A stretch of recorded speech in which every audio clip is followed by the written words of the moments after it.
Oi, aqui é a Mônica do @psicogenealogia Brasil e nesse vídeo eu vou fazer uma relação da psicogenealogia e a psicologia com a série O Gambito da Rainha. Mas antes disso, clica aqui embaixo, dá um like e se inscreve no canal.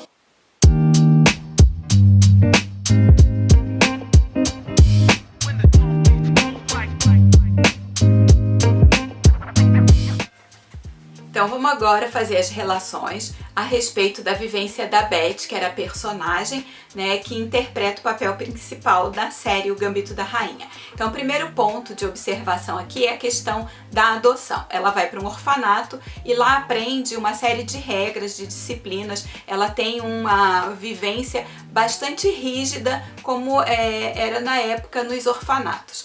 E isso dá para ela muita força para que ela dê continuidade na própria questão do jogo, onde ela vai utilizar essa disciplina e essa força que ela vai precisar para lidar com as situações de desafios que ela tinha que enfrentar durante as partidas do jogo de xadrez, tá? Então esse é o primeiro ponto da análise que a gente pode fazer, né? Tudo que ela aprendeu no orfanato serviu para ela também se defender no momento nas partidas do jogo de xadrez.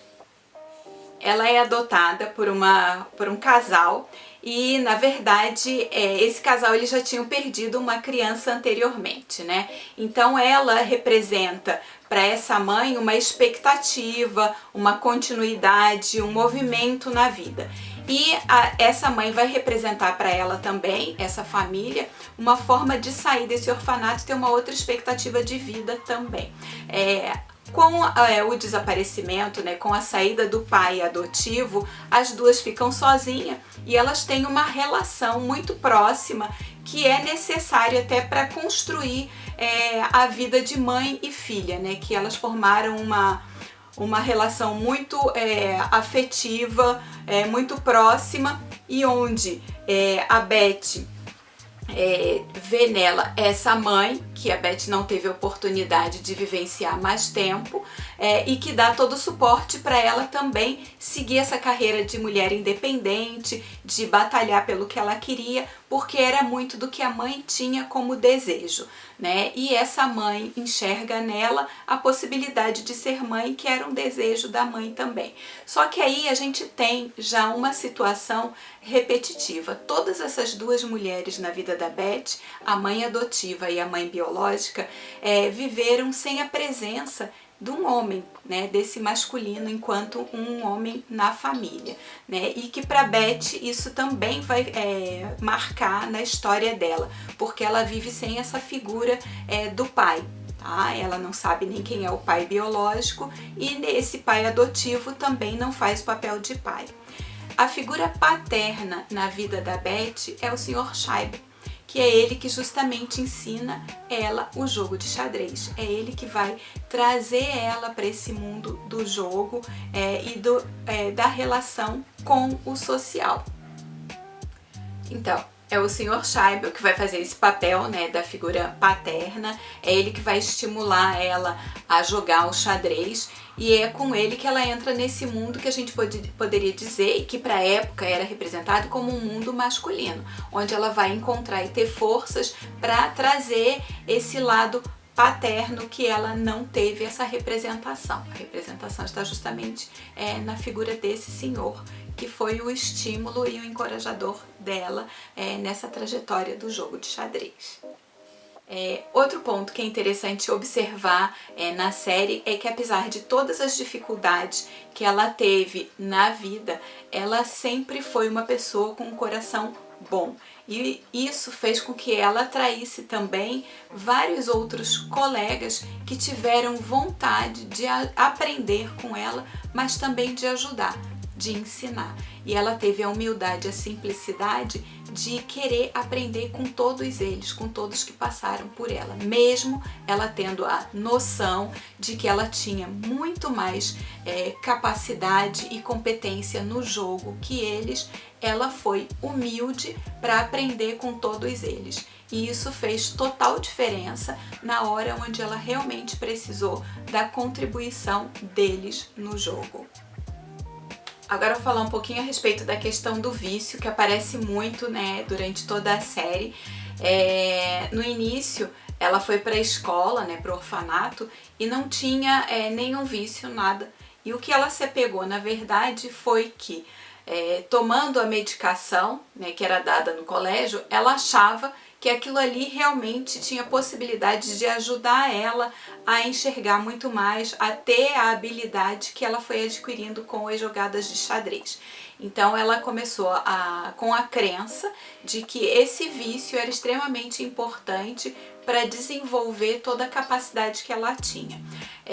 Ela era uma criança inteligente, né? Então ela conseguiu se desenvolver muito bem no xadrez, independente da medicação, né?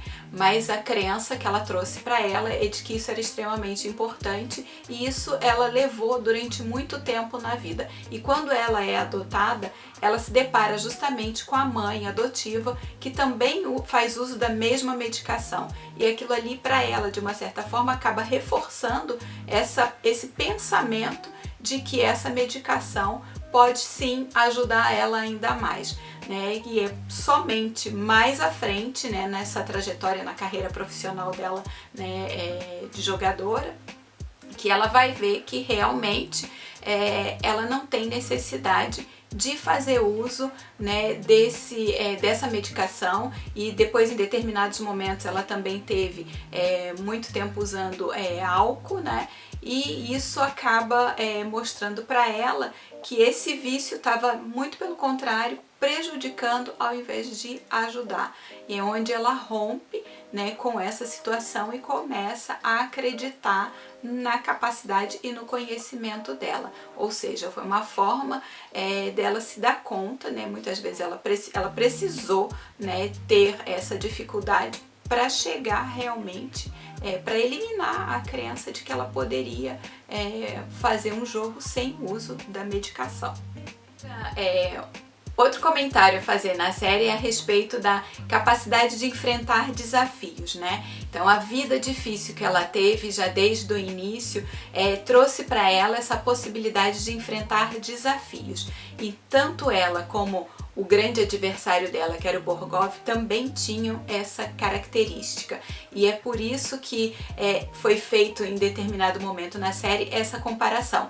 Os dois, eles não tinham nada a perder. Então eles estavam ali justamente para ganhar. E a vida dela sempre foi de batalhar para vencer. E a mesma coisa ele fez pela história de vida dele também. E agora eu vou fazer uma análise, então, com relação à relação dela, né, com a mãe, né, com a mãe adotiva.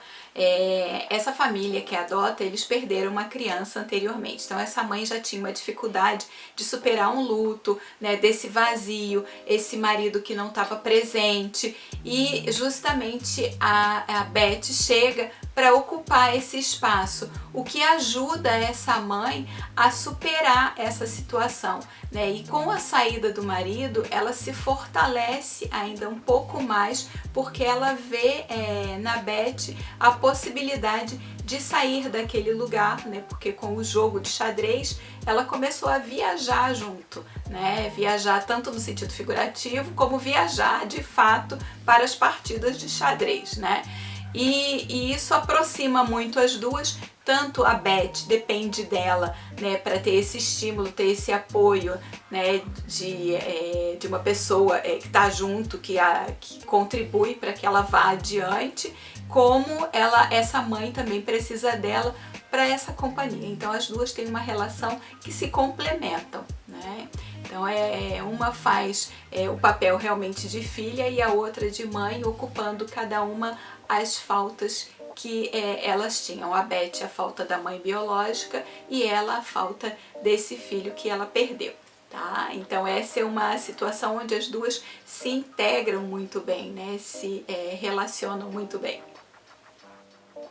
Então, essa minissérie ela apresenta pra gente vários aspectos que estão relacionados aí da psicologia com a psicogenealogia, né? Com a psicogenealogia, a relação que a gente vai fazer é justamente nessa questão da adoção, onde ela se depara com uma situação repetitiva, né? De uma mãe, de uma família onde a mãe é sozinha e ela vai entrar nessa família desse mesmo jeito, né? É uma mãe que tem dificuldades em lidar com as suas emoções, que era o caso da mãe biológica e a mesma coisa com a mãe adotiva. Então isso a gente vai estar falando dessa psicogenealogia e a gente não tem informações nem desse pai biológico e nem desse pai adotivo. Então essas são as situações que acontecem de repetição aí na história da Beth. Tá? E se você quer assistir mais vídeos como esse, deixa aqui o seu like, se inscreve no canal e qualquer dúvida deixa nos comentários.